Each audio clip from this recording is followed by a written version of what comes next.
na so one say me Yamin e ka tro mo say sa nine most for no mo ye no mo mfiri we mo ne nkofo nyo madwuma one say galamsey fo ni bi e bo eye Mustapha ene Yamin abaso say omunya asem a omu na be kama o ka ya Yero Muhammad na simpie so ka say ye Ghana ni bia so ba beto aba ma me na me ba adwuma a wonya no me ba betwamu a enye no kreda me ntwam me ba be create more kwa ye the 24-hour economy ba na enwuma no kwa adoso iti Yero Muhammad ye dan na bosha wo che Ghana for so wo ba obie no be hwere na adwuma e be ni waba na ye maburu 30,000 atwere wo nyuma abusuo so Henry na boache abedi nkomo bi ewo super highway ni so na ne nkomo a wodi no some part no me were interest kakra ewo ho na bi say Yewura Joseph Yamin ene Yewura Mustapha Gbandi galamsey for no ebo wo maba so say so munya asem o galamsey ni wa these two people ena ekama wo mo ena o make allegation say Joseph Yamin ene Mustapha Gbandi 9 months insensem ya be ya chi boys ni wo mo say yenja boys no mko yeduma e wo forest ni mu na ntse me say allegation. I don't know how this is really true, but me per se ye din komo ne tie ne ba na enkomo bia wo yi ato won abusua. I think say it will be better say won so betie bi na wo hu de ekoso wo Ghana. If this is true, they be American be atrocious. If this is true, say adia NDC for ye and moreover was I din komo de call gold board in sensemi. I want him say Dr. Mahmoud Baumia at the initiative by na oil for gold is gold for oil, yeah. At the buyer. Emma, a bedu brave NDC for two ties on the other, but they gold, we no gold board in sense, no one something saying. What baby secret to me, which I'm person no million cocotti, show video we bra, a bra, walk up your YouTube is in Samuel Cassie. Chinsema, a course of Kaya Yero Muhammad na simpie so ka say ye Ghana ni bia so ba beto aba ma me na me ba adwuma a wonya no me ba betwamu a enye no kreda me ntwam me ba be create more kwa ye the 24-hour economy ba na enwuma no kwa adoso iti Yero Muhammad ye dan na bosha wo che Ghana for so wo ba obie no be hwere na adwuma e be ni waba na ye maburu 30,000 atwere wo nyuma. All the institutions. In fact, a bill on Mukampa, Krata, you are Julius Zebra the buyer Crampono. On Ukrado, my did say Omukrampa, Yamo Mukrata after 7th of January. For me, I thought that it was even illegal. Why? Yama Obia to me, Yama 4 years. Sabren until 6th January. You be try obi fufu president no mandate so in adwuma ba nana wo se wonim say BSc e wo ma bre BSc da nyeno kra abrenye no kra sa no former president Akufo Abeso BSc da in fact Yewura Akufo Abeso ye bae wona in fact me na national service national service no mo friend nipa omo friend nipa ne bae na stop recruitment no na go stop because national service ne volunteers e be adwuma 10 years e be adwuma 5 years e be adwuma 7 years omo twen say ye be bie adwuma mu na nkomo so mo do mo wura mu bi ye hu ya ne say ya mfa sa volunteers na nka recruitment exercise no kra ho and ye coffee for nipa mu free abontin ka say de be ne ye be sha ase fofo that recommendation crampon efi a public services commission and nobody recommendation in my say yenye no fofo say na be ya wona o ma ye volunteer adwuma o mo ni sika bia no mo gi national service allowance pe nenso no mo ye fuom o mo hwehwe district offices no infom room obia ni wono mo a be yi na di I'm telling you apart from the national service what do you mean that was even the security services none of the institutions in fact we have necessary after 7th none your former in fact even after 7th December 2026 when you make your appointment charge boss you didn't buy NCC boss you didn't buy you are Julius Zebra science akrata no sabon chief of staff way after 7th December omu yaba omu yomadwumadin obie no no yi na di efi wono obie no in fact unnecessary ni afa omu and NDC abreso ye baaye no ade a ema Yewura Ajimamemu stop recruitment ni say no asenya petition say ebi mu wo ho no mu a na ɛwɔ se ye form de dada ne anform ne afa we na ɔse okay ɛne holding on with the recruitment no na all this half ni nya ka ho no aye ni nya pe no kɔgye even another financial clearance esa de mu nya ka ho and the analysis for ebetu ebi wo no aye omodi omo ye ntu omo kanya ebi se ye omodi ntia omusu woma ye adwuma 1 year ye ntu omo ka ye se ntua a teacher for omusu woma ye adwuma ye ntu omo ka ye se ntua we are reset we ba se wuti eye sa 24-hour economy wa won fa hwe ma yo in fact ye wa gusika no kwampo no da no ne bae no wo se sika nko be hia de aye no eye 4 billion Ghana cedis now no akohoma ye twama 24-hour economy abna wonim 100 million Ghana cedis the condition said the demand was be it's 24-hour economy sika 120 ana me kan it's nice say the condition go to change 24-hour economy Many Hanan bill condition demand very repressive. Onerous bill conditions at the man. And no cross to change. Sika ye try to see and find 24-hour economy. But Mekaisa majority leader Akasa Okaye Honorable Hassan Ayariga or say and yes be a government ABA in order to create enabling environment. Now what be private institutions to capitalize on. Said they will make me expand your business. We are mama for Bosia. Ebra no mo youth manifesto. No pariado tio. And one minister for youth development. Near our Martin in China. No more advert. Almost here Ramama Haba. Or Bob or the new mayor ba. I'm a mebuna ye bi. We are friend of Formula 133. Can say a new mayor ba. For instance, a private person or running a business, make us be a taxes being in maybe a me and a corner and money to me expanding a business. Maybe a baby about let me slash down these taxes. Said the says he can't go to be to your mamma. Fashion would you man? I'm not more to Abanas. How can I will say? Me, Nami, say, I'm to Abanas. Said Cassan and Kautia Siena. I'm feeling this hand to me. Who should that be? In fact, to make our grandpa say, we should look at your grandpa Cassan, Kanya, Kranoma, but it is so. The kind of national communications officer say, after almost the Formula B bar, I'm sure if you ask a crown try. Almost the Formula B bar, while by your Dumana, you know, you better to Kanya somehow. And they almost buy 3 times and not to Kanya boom. First quarter, Omutumu. Second quarter, Omutumu. And our last quarter, you must have to be. I better key effect January. 3 times, Nipa also about 24-hour economy. No, Akadia Ebehiyama Industries. Engini, Tenyum Kanya Betty so. Nanado Danko Kufuado, the first year in Kanya Yantumuda, in so Yantumuda. In fact, second year, quite a Saturday so, my industries. It is how much now Mokan say, yes, more year for Mukrampono, a phone Nuka in Kanya Eba Kono, I be free. He was saying Katiakan. Galam say. Na me nua tia se ko kasa kwa na mra ho na wo kwa na me ho se wo sere wo yem se eh na wo na Mustapha kasa se galam se o mo se kufu ado ni nua no na etuo enti na ama also right to say Yewura Mahama wo ni nua no na etuo on na busuafo na etuo and na Yewura Professor Adai say gold board is a legalization of galamsey gold board for omo to gold ni fi galamsey for no.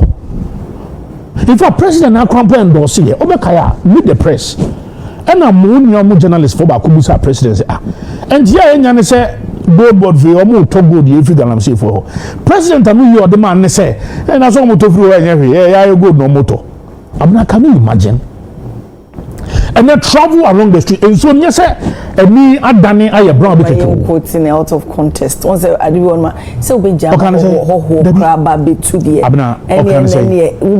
So that is an endorsement of it. What will you and yet? To Memunizu to and yet.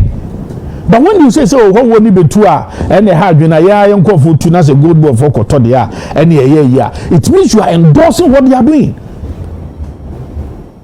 It's now we cloud now the Abanokwan is still saying the same thing I'm making. No, Mustapha or Kasa on to me Kagalan's because on no or share on for Chino to Galams and we see everywhere you go and your NDC for you I'm telling you. Now what was a Kofom NDC chairman be and the Bunya Baku, Kofia Santi, Efrem Kumase. Say, chairman, Yatisi, as we are going to say, Mokwan, did your team fear would deal with TV, live TV.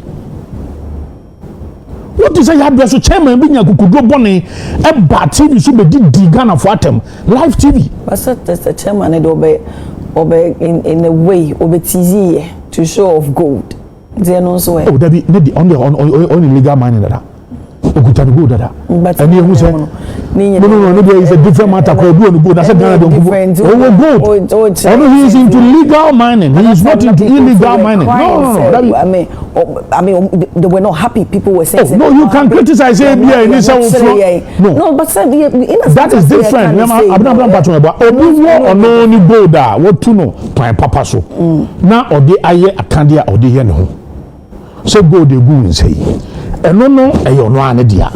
So for me example. Me fa wonya ba gold na gugu say gold. What do call the blend with diamond? Gold the gugu say abna. Na e no ne dia. It's different from NDC for empire. Na so one to say me Yamin.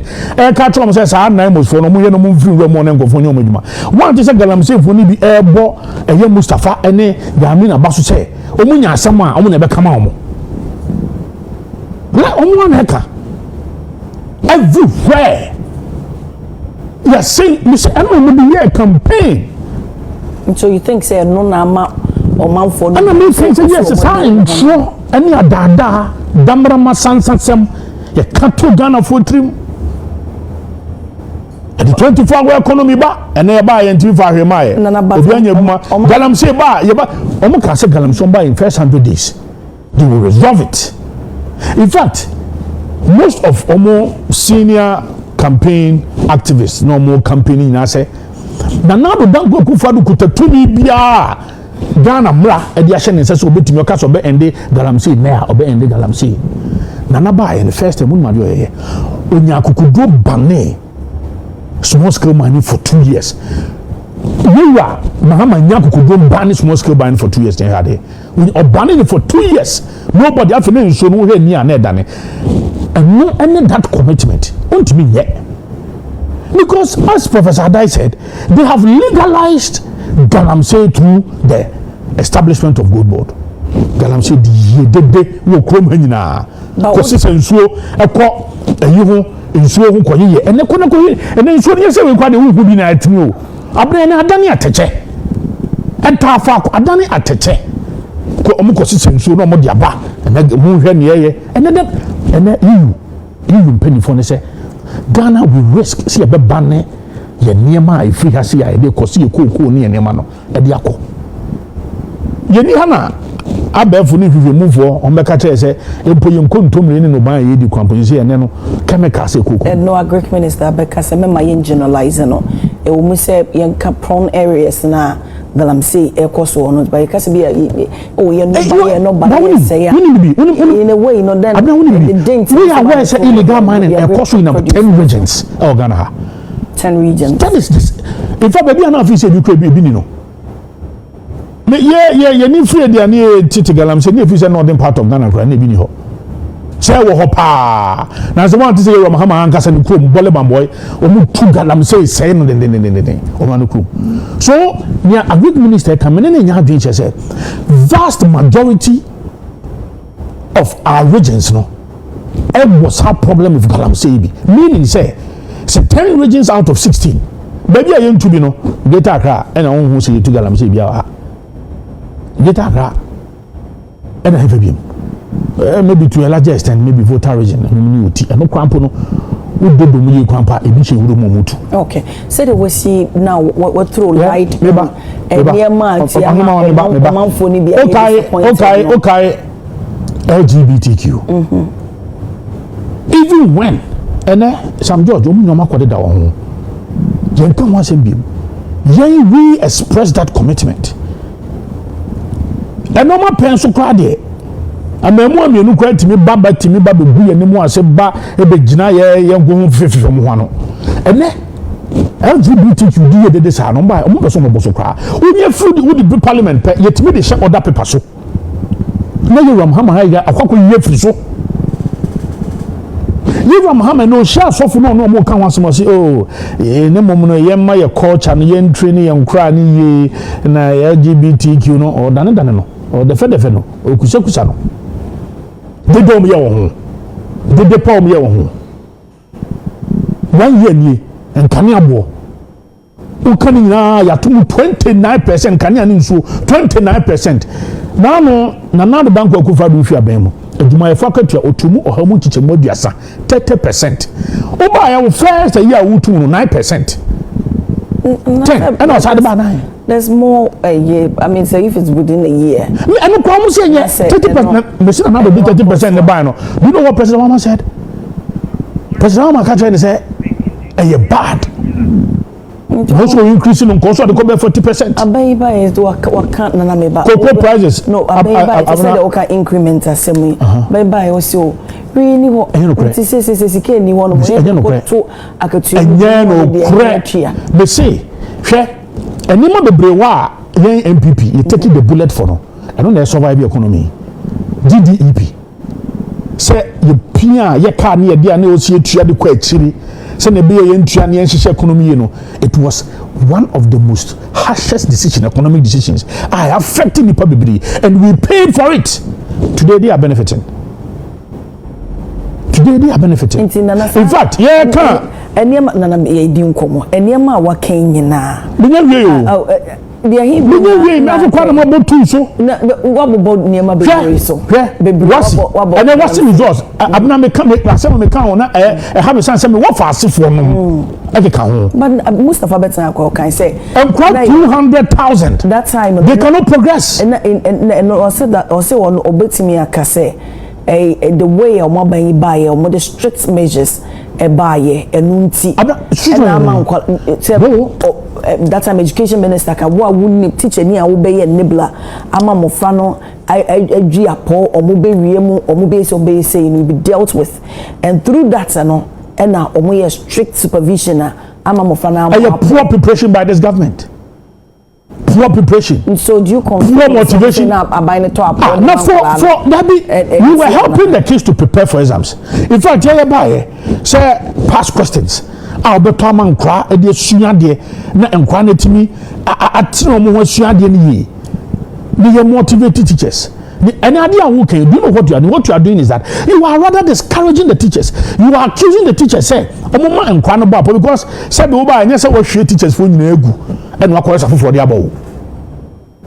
No more existed for 7 years, and this is the worst results in 7-8 years. This result, worst results in 7-8 years. And then nobody can say, results now worse in 7-8 years. No.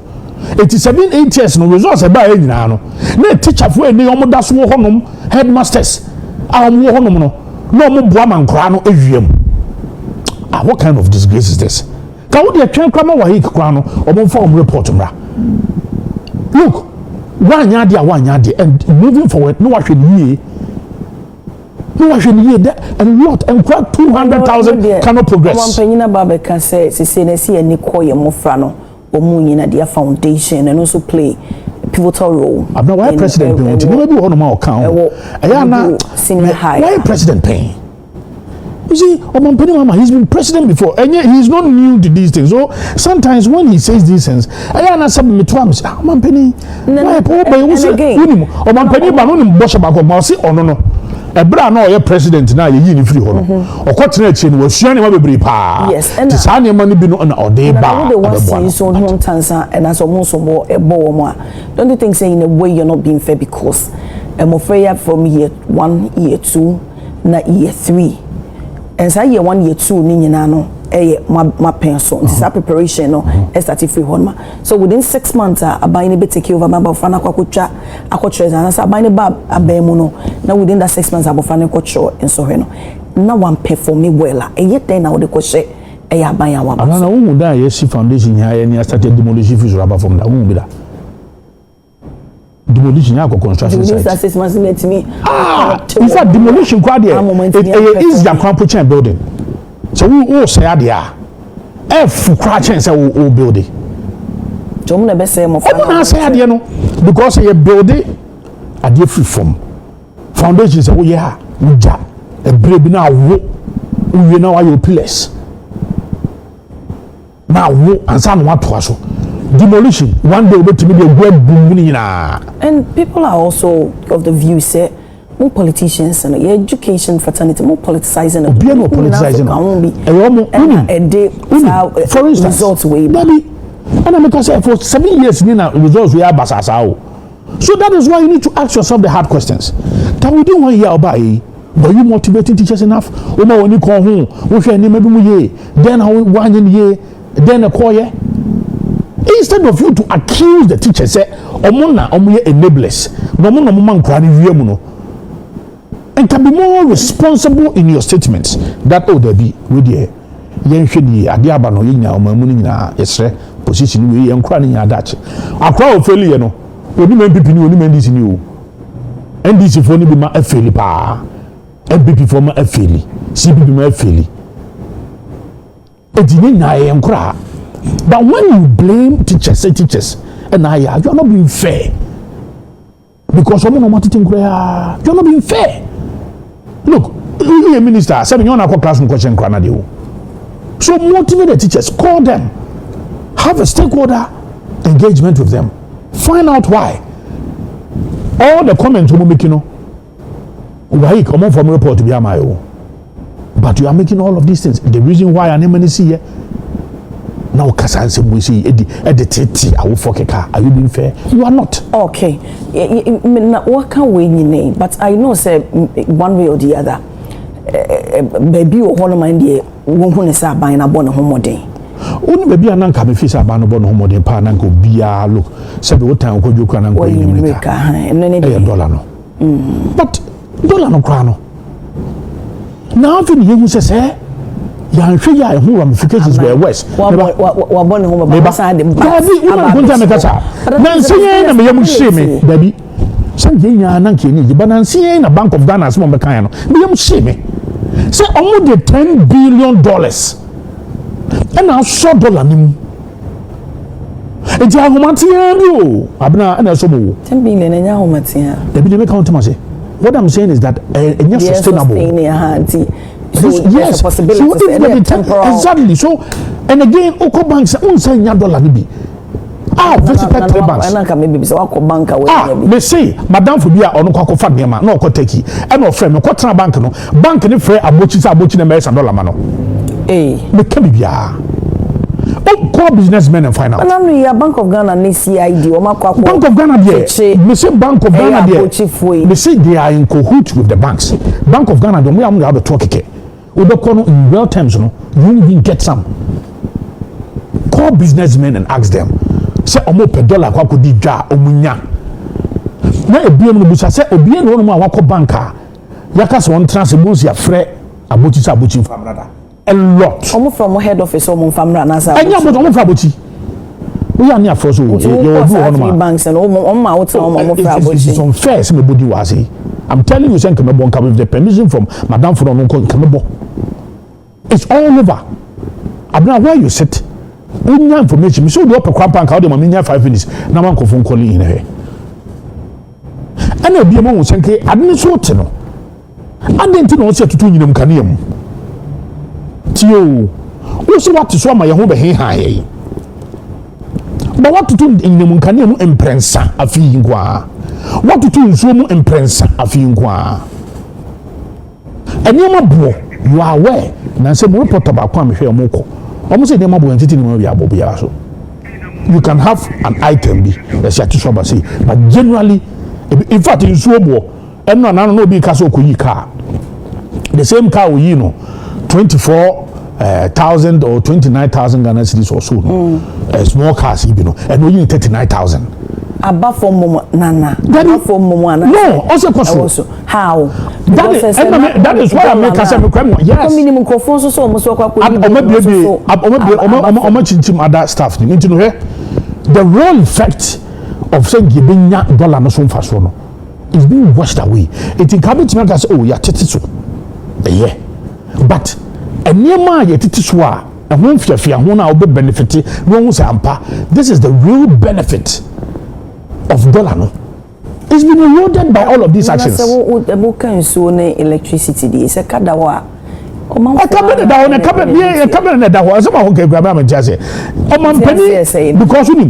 most of the problems in your face, you bullets in your NPP. But sometimes it is an American. If you want, you will take the bullet, all right, but any permanent, say a temporal.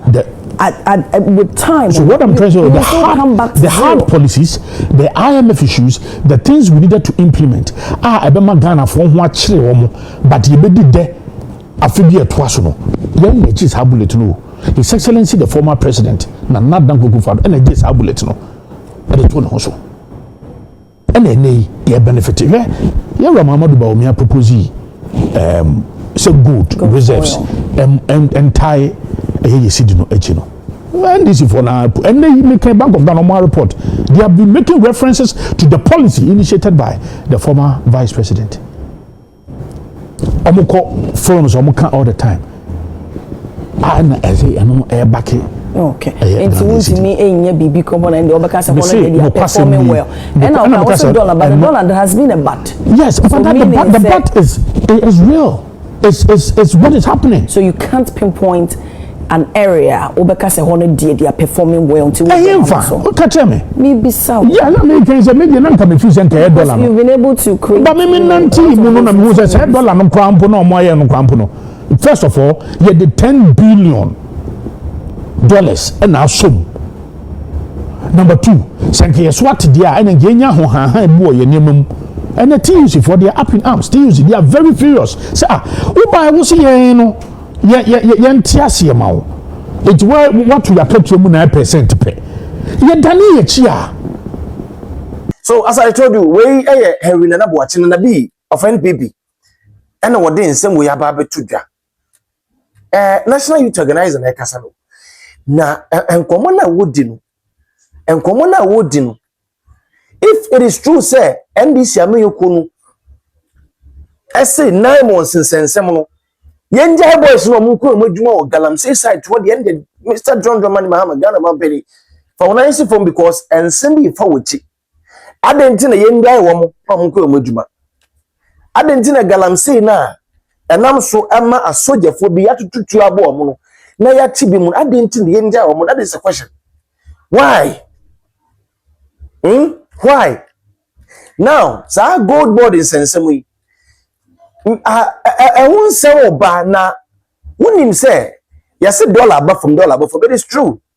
But according to the Nabi, just say $10 million and one dia hold the dollar and a dollar in sense and it's $10 million and it's kakatwa. Now me per se what the young comment section could be come. We accept all comment except the attempt. Yantre ya do know your mind but your mind but for the past ever 1 year more in NDC by let's assess this government. We are sure more modern comment section. It is 100%. More percentage. Let's go to the comment section here and conclude. We did your demand. Of course, highest South African media. Macron.